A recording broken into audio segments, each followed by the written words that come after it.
teams are fighting tooth and nail.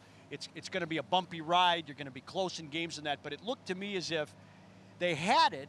There was a too many men on the ice penalty that was cleared up, and no, they weren't going to be shorthanded. And then off that faceoff in the Dallas zone, O'Reilly scored, and that sort of, you could feel everything kind of swing toward Colorado a little bit there, huh?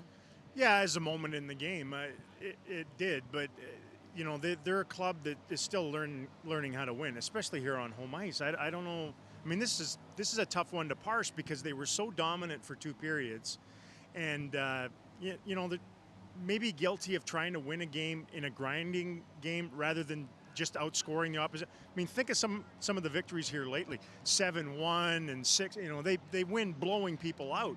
And in games where it's low scoring and grinding, they seem to still struggle in these games. I feel bad for Kari because I think he made more saves past 60 minutes than he did in the actual hockey game, the first 60, and deserved a better fate. But they don't seem to have that within their DNA or their belief or whatever you want to call it to win these low scoring, grinding games. They talk about being more comfortable in them, but the end result is what we see here tonight. Now the Avalanche have won 7 of the last 8 against them, which is bizarre too.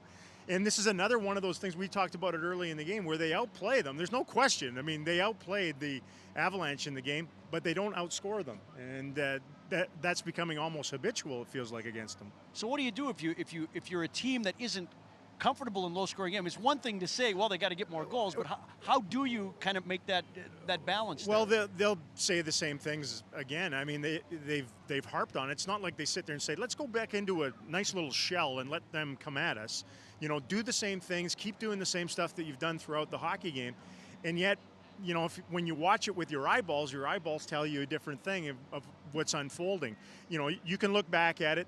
They dominated faceoffs, then they lose a draw, and boom, boom, boom, lose a guy after the draw, and he scores. And then they don't score on their power play. We talked about that, as good as it's been, and they scored a power play goal, and the game could have ended it by executing on that one. They didn't do that. And then, the mad scramble of an extra guy on the ice, and they push it to overtime. And give the Avalanche some credit. They were rancid in the first period. They seemed to slowly get better as the game moved along, and they have belief. I don't think the Stars have full belief in this building that they're going to win, even when they're up on teams. And the Avalanche, because of their record and the number of times they've been able to push it to overtime, losing a shootout, or at least pick up that point, we're more comfortable, I think, in that vein. They got a great effort by their top line and obviously their goaltender, and they found a way to beat the Stars.